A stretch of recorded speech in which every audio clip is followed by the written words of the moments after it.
ஸ்ரீ குருப்யோ நமக. 108 days ancient yoga சேலஞ்சுக்கு அப்புறம் ஒரு பெரிய பிரேக் எடுத்துட்டேன். ஷார்ட் பிரேக்னு சொல்லிட்டு சில கமிட்மெண்ட்ஸ்னால. எல்லாரும் நல்லா இருப்பீங்கன்னு நினைக்கிறேன். அனைத்து மகளிருக்கும் இனிய மகளிர் தின நல்வாழ்த்துக்கள். என்னடா இன்டர்நேஷ்னல் உமன்ஸ் டே மார்ச் 8 தானே, இன்னைக்கு எதுக்கு விஷ் பண்ணுறாங்கன்னு பார்க்குறீங்களா? இன்னைக்கு national women's day. Sarojini Naidu அவங்களுடைய பர்த் ஆனிவர்சரியை நம்மளுடைய நேஷ்னல் விமன்ஸ் டேவாக இந்தியாவில் செலிப்ரேட் பண்ணுறோம். என்னோட ஃபீட்பேக்கை இந்த வீடியோவில் சொல்கிறேன்னு சொல்லியிருந்தேன். ஆக்சுவலாக இந்த 108 டேஸ் ஏன்ஷியன் யோகா சேலஞ்ச் வந்து எனக்கு ரொம்ப திருப்தியாக இருந்துச்சு. நான் படித்ததை எல்லாருக்கும் ஷேர் பண்ணணும்னு நினச்சேன். என்னால் முடிஞ்ச அளவுக்கு அதை ஷேரும் பண்ணேன். 3 மினிட்ஸ் ரீல்ன்றதுனால எனக்கு கொஞ்சம் அது கஷ்டமாக தான் இருந்துச்சு. 3 மணி நேரம் கூட தொடர்ந்து பேசிட முடியும். ஒரு டாப்பிக்கை 3 மினிட்ஸ்க்குள்ளே எக்ஸ்பிளைன் பண்ணுறது கொஞ்சம் கஷ்டமான விஷயமா இருந்தது. யோகான்றது வெறும் யோகா ஆசனா பிராணாயாமம் மட்டும் இல்லை, அதுக்கும் உண்மையான அந்த ஏன்ஷியன் யோகத்தோட புரிதலை கொண்டு வரதுக்கான ஒரு சின்ன முயற்சி தான் இந்த ஏன்ஷியன் யோகா சேலஞ்ச். அதை வெற்றிகரமாக நிறைவேற்றவும் முடிஞ்சது. நிறைய பேருக்கு அது யூஸ்ஃபுல்லாகவும் இருந்தது. நிறைய ஃபீட்பேக்ஸ் எனக்கு கிடச்சிது. நிறைய பேர் டெக்ஸ்ட் மூலமாகவும் கால் பண்ணியும் நிறைய விளக்கங்கள் கேட்டிருந்தாங்க. ரொம்ப சந்தோஷமாக இருந்துச்சு. இந்த சேலஞ்சுக்கு முன்னாடி நான் இது வரைக்கும் யூடியூப்லேயும் இல்லை இன்ஸ்டா பேஜ்லேயும் எந்த வீடியோஸும் ரொம்ப போட்டது கிடையாது. 1 or 2 வீடியோஸ் வந்து ட்ரையலுக்காக பண்ணியிருந்தேன். பட் ஃபஸ்ட் டைம் இந்த வீடியோ எடுத்து எடிட் பண்ணி அதை கண்டென்ட் மேக் பண்ணி போடும்போது தான் தெரிஞ்சது இது இவ்வளோ கஷ்டமான வேலை. அப்போ தான் தெரிஞ்சது, நம்ம யூடியூப்பில் நிறைய வீடியோஸ் பார்க்குறோம், பார்த்துட்டு அந்த ரீலை ஜஸ்ட் ஸ்வைப் பண்ணிடுறோம். பட் அந்த வீடியோ எடுக்கிறதுக்கு நம்ம எவ்வளோ கஷ்டப்படுறோன்றது எனக்கு இப்போ தான் புரிஞ்சுது. நான் எடுத்த இந்த 108 டேஸ் ஏன்ஷியன் யோகா சேலஞ்சில் கண்டென்ட் மேக் பண்ணுறதுலேருந்து வீடியோ எடிட் பண்ணுறது வரைக்கும் எல்லாமே நானே இது பண்ணது. நிறைய பேர் எடிட்டிங் இன்னும் கொஞ்சம் நல்லா பெட்டராக பண்ணியிருக்கலாம், பேக்ரவுண்ட் இன்னும் நல்லா கொடுக்கலாம் அப்படின்னு சொல்லிட்டு ஃபீட்பேக்ஸ் கொடுத்துருந்தாங்க. வீடியோவோட லைட்டிங்காகவும் நாய்ஸ் அவாய்ட் பண்ணுறதுக்கும் ஒரு சின்ன ரூமில் எடுக்க வேண்டிய சந்தர்ப்ப சூழ்நிலை, சில நேரத்தில் கரண்ட்டும் இல்லாமல் இருக்கும். எடிட்டிங்கில் சில நேரத்தில் நான் சீக்கிரம் கட் பண்ணியிருப்பேன், ஏன்னா அது 3 மினிட்ஸ்க்குள்ளே வராது. 2.59க்குள்ளே அதை முடித்தாதான் வீடியோ அப்லோட் ஆகும். நான் சொல்ல வர விஷயத்த நீங்கள் புரிஞ்சுப்பீங்கன்ற ஒரு தைரியத்தில் அப்படி எடிட் பண்ணியும் நான் வீடியோஸ் போஸ்ட் பண்ணியிருக்கேன்.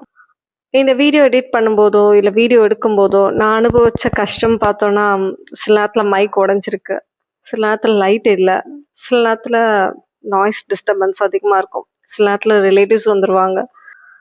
அன்எக்ஸ்பெக்டடாக நிறைய விஷயம் நடந்தது.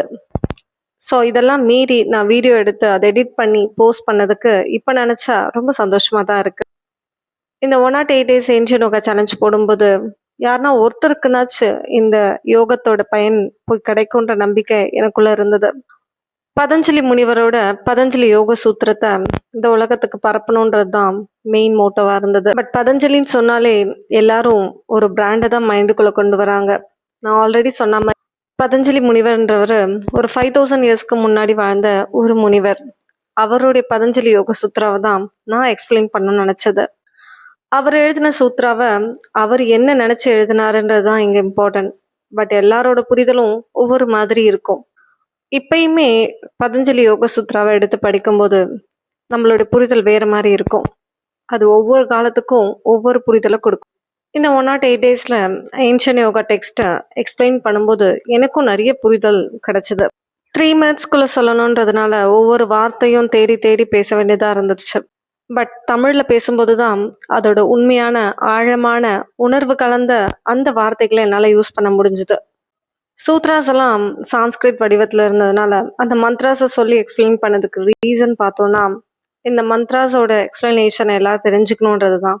மீனிங் தெரியாமல் நம்ம படிக்கிற படிப்பு எந்த அளவுக்கு நம்மளுக்கு யூஸ் இல்லையோ, அதே மாதிரி மீனிங் தெரியாமல் மந்த்ராஸ் சேன் பண்ணுறதுலையும் ஒரு பிரயோஜனமும் இல்லைன்னு எனக்கு தோணுச்சு. ஸோ அதனால் எல்லா மந்த்ராஸோட மீனிங்கும் தெரிஞ்சுட்டு அதை சேன் பண்ணணுன்றதுனா இதோட நோக்கம். உண்மையை சொல்லணும்னா ரொம்ப நாள் கழித்து உங்களை எல்லாரையும் சந்திக்கிறதுல ரொம்ப சந்தோஷமாக இருக்கு. கண்டினியூஸாக இனிமேல் வீடியோ போடுறதுக்கு ட்ரை பண்ணுறேன். ஒரு 21 டேஸ் சேலஞ்சு, விமன்ஸ்க்கான சேலஞ்சை கண்டிப்பாக கொண்டு வரும். நிறைய பேர் என்னோட வீடியோஸ்லாம் பார்த்துட்டு என்னோட யோகா செஷன் எப்படி இருக்கும்னு சொல்லிட்டு கேட்டிருந்தாங்க. ஸோ நான் யோகா ஆன்லைனில் தான் எடுக்கிறேன். என்னுடைய விஷனே வந்து ப்ராட் ஸ்கேலில் நிறைய பேருக்கு யோகாவை கொண்டு போகணுன்றது தான். ஸோ யோகாவ ஆஃப்லைன்ல தான் எடுத்தா பெர்ஃபெக்ட்டா போஸ்டர் கரெக்ஷன்லாம் பண்ண முடியும்னு நெனைக்கிறாங்க. பட் அப்படி கிடையாது. யோகம்ன்றது ஆசனாஸ்க்கும் மேல. அதுதான் நான் அப்போத்துலருந்து எல்லார்கிட்டயும் சொல்றது. ஆசனாஸ் மட்டுமே யோகா கிடையாது. நான் உண்மையான, முழுமையான யோகத்த ஆன்லைன்ல தான் நெறைய கத்துக்கிட்டேன். ஸோ, அதே ஆன்லைன் வழியா நெறைய பேருக்கு இந்த யோகத்த கொண்டு போவேன்ற நம்பிக்கை எனக்கு இருக்கு. என்னோட யோகா செஷன்ல பார்த்தோம்னா, யோகாவ எதுக்கு கத்துக்கணுன்ற பர்ப்பஸ கேட்டுட்டு தான் நான் யோகா கிளாஸ்ல அவங்கள ஜாயின் பண்ண வைப்பேன். ஸோ, எல்லாருமே ஒரு யூனிக் நேச்சர் தான். எல்லாருக்கும் என்ன ப்ராப்ளத்துக்காக யோகா கத்துக்கணும்னு நெனைக்கிறாங்கன்றத தெரிஞ்சுக்கிட்டு, அதுக்கான சொல்யூஷன மட்டும் தான் நான் குடுக்கணும்னு ஆசைப்படுவேன். ஏன்னா யோகம்ன்றது ஒரு பெரிய அவங்க ப்ராப்ளத்துக்கான சொல்யூஷன யோகா மூலமா, யோகா தெரப்பி மூலமா குடுக்கறது தான் என்னோட யோகா செஷனா இருக்கும். எனக்கு வீடியோ எடுக்கிறதுக்கும், அத எப்படி எடிட் பண்ணணுன்றதுக்கும் நெறைய ஹெல்ப் பண்ண நெறைய நல்லுள்ளங்கள் இருக்காங்க. ஸோ, அவங்க எல்லாருக்குமே என்னோட சிரம் தாழ்ந்த நன்றிய தெரிவிச்சுக்கிறேன்.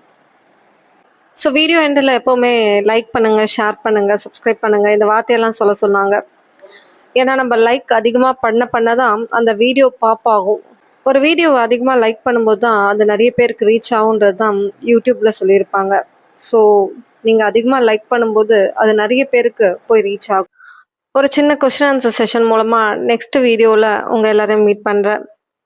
அன்டில் தென் பவது சர்வமங்கலம். நன்றி. வணக்கம்.